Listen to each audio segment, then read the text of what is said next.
తెలంగాణ రాష్ట్రంలో పూర్వీకుల ఆస్తి వివరాలు తెలుసుకోవాలనుకుంటే మనము నిజాం కాలం నాటి రికార్డులు కూడా కొన్ని పరిశీలించాల్సిన అవసరము ఉంది. వాటిల్లో ముఖ్యమైనటువంటి రికార్డు గురించి ఈరోజు తెలుసుకుందాం.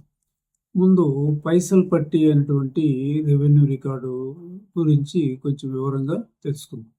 అయితే నిజాం కాలంలో చాలా రికార్డులు అనేటువంటివి భూమి శిస్తు వసూలు విషయంగా చాలా పకడ్బందీగా రికార్డులు అనేటివి తయారు చేయబడినవి. వాటిల్లో కొన్ని రికార్డులు మీ ముందు అనుకుంటున్నాను. ముఖ్యంగా వాటిల్లో దఫ్తర్-ఈ దివానీ రికార్డులు అనేటువంటివి, సర్ఫ్కాస్ రికార్డులు అనేటువంటివి, కల్సా భూమి రికార్డులు అనేటువంటివి, ఇనాం భూమికి సంబంధించినవి, భూమి శిస్తు రికార్డులు, బ్లూ బుక్ సంబంధించిన రికార్డులు, వక్ఫ్ బోర్డు మరియు ఎండోమెంట్ కి సంబంధించిన రికార్డులు, మరియు కౌలు మరియు కుబులియత్ కు సంబంధించినటువంటి కౌలు రికార్డులు, అదేవిధంగా పైసల్ పట్టి అయినటువంటి ఈ ఒక రికార్డు, వసూల్ బాకీ అనేటువంటిది కూడా వాటిల్లో కూడా మెయిన్ రికార్డులలో ఒకటి. ఎందుకంటే వాళ్ళు ముఖ్యంగా ఈ రెవెన్యూ గురించి, అంటే వాళ్ళకు వచ్చేటువంటి ఆదాయం గురించి ముఖ్యంగా అన్ని వివరాలు పకడ్బందీగా చేయడం జరిగింది. వాటిల్లో ఈ పైసలు పట్టి అనేటువంటి రికార్డు గురించి ఈ రోజు తెలుసుకుందాం. ఈ రికార్డు వచ్చేసి నిజాం కాలంలో 1753 ఫసలీ నుంచి ప్రతి రెవెన్యూ గ్రామానికి ఈ ఒక రికార్డు తయారు చేయడం జరుగుతుంది. ఈ రికార్డులంతా మెయింటైన్ చేసేరు అంటే పట్వారీ.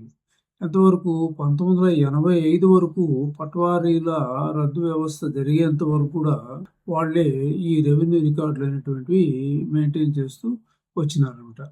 అయితే ఈ రికార్డులన్నీ కూడా ప్రతి సంవత్సరము జమాబందీలో ఆమోదం పొందవలసినటువంటి అవసరము ఉందన్నమాట. ప్రతి రికార్డు కూడా నిజాం పాలకుల్లో కానీ, తర్వాత మన స్వతంత్రం వచ్చినప్పటి నుంచి కానీ 85 వరకు కూడా ఈ జమాబందీ అటువంటి జరుగుతూ వచ్చేదండి. జమాబందీ అంటే అన్ని రికార్డు వివరాలను పరిశీలించడము, నవీకరించడము మరియు సెటిల్మెంట్ చేయడం. ఏదన్నా జమాగా బాకీలు ఏమన్నా ఉన్నాయా, శిస్తుకు సంబంధించినవి రికార్డులు అన్ని అప్డేట్ చేసినారా లేదా అనేటువంటి వివరాలు తెలుసుకోవడానికి ఈ జమాబందీ రికార్డు అనేటువంటిది చాలా ఉపయోగకరం. అందువల్ల ఈ పైసలు బట్టి కూడా ఈ జమాబందీలో ఆమోదం పొందవలసినటువంటి అవసరం ఉందన్నమాట. అయితే పట్వారీలు కొంతమంది సపరేట్ రికార్డు తయారు చేసి ఇతరులకు వాళ్ళకు కావాల్సినటువంటి వాళ్లకు రికమెండ్ చేసేటువంటి పవర్స్ అప్పుడు వాళ్ళ దగ్గర పెట్టుకున్నారు. అయితే ఒక కేసులో మాత్రము ఇది దొంగ రికార్డు అనేటువంటిది కూడా బయటపడడం జరిగింది. సుప్రీంకోర్టు కూడా దాని మీద తీవ్రంగా వాటిపైన చర్యలు తీసుకోండి అని చెప్పి కూడా ఇవ్వడం జరిగింది. ఇందులో వచ్చేసి ఈ రికార్డులు ఎలా ఉంటాయంటే యజమాని ఎవరు అనేటువంటిది ఉంటుంది, సర్వే నెంబర్ ఉంటుంది, భూమి విస్తీర్ణం ఎంత అని ఉంటుంది, తర్వాత వర్గీకరణ ఏ రకానికి చెందింది. పొరంపోగుల్లో అనేక రకాలు ఉంటాయి అన్నమాట. చెరువులు ఉంటాయి, వాగులు ఉంటాయి, కుంటలు ఉంటాయి, నదులు ఉంటాయి. ఇవన్నీ కూడా వాటికి సంబంధించింది. శ్మశానం పొరంపోగా లేకంటే మేతబేడు పొరంపోగా, ఈ పొరంపోగులన్నీ కూడా అందులో ఉంటాయి. అది కాకుండా ఏదైనా యజమాని గాని మారినట్లయితే, అంటే కొంతమంది శిస్తు కట్టలేక భూమిని వదులుకున్న వాళ్ళు కూడా ఉండరు.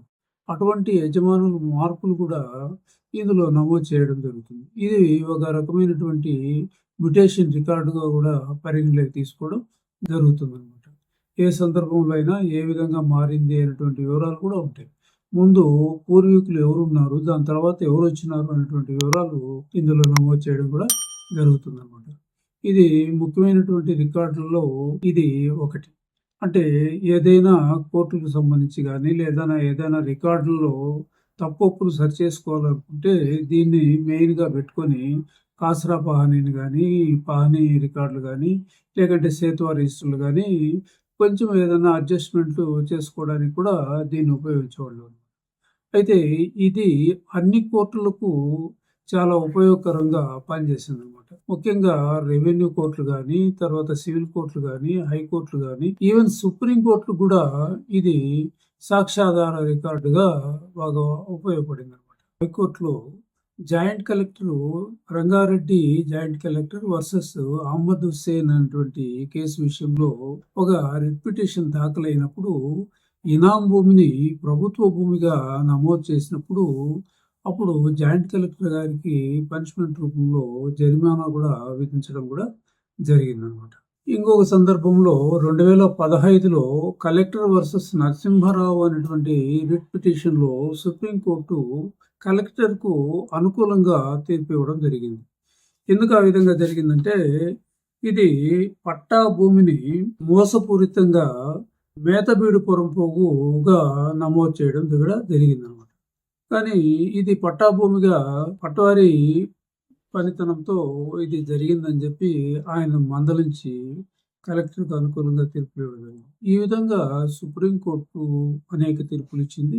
అదేవిధంగా హైకోర్టులు కూడా అనేకమైనటువంటి తీర్పులు ఈ పైసలు పట్టి ఆధారంగా చేసుకోవడం జరిగింది. కాబట్టి ప్రతి రైతులకు పూర్వీకుల ఆస్తి ఏ విధంగా వచ్చింది అనేటువంటి వివరాలు తెలుసుకోవాలనుకుంటే కూడా మీరు ఇప్పుడుండేటువంటి సేత్వార్ గాని, కాస్రా పహానీ గాని, లేదంటే పహానీ గాని, అడంగల్ గాని ఇవన్నీ చూస్తూ దాన్ని కూడా ఒక ఆధారం కింద తీసుకోవాలి. దీన్ని కూడా భూభారతి ధరణిలో కూడా దీన్ని నమోదు చేయడం పైసలు బట్టి రికార్డును నమోదు చేయడం జరిగిందనమాట.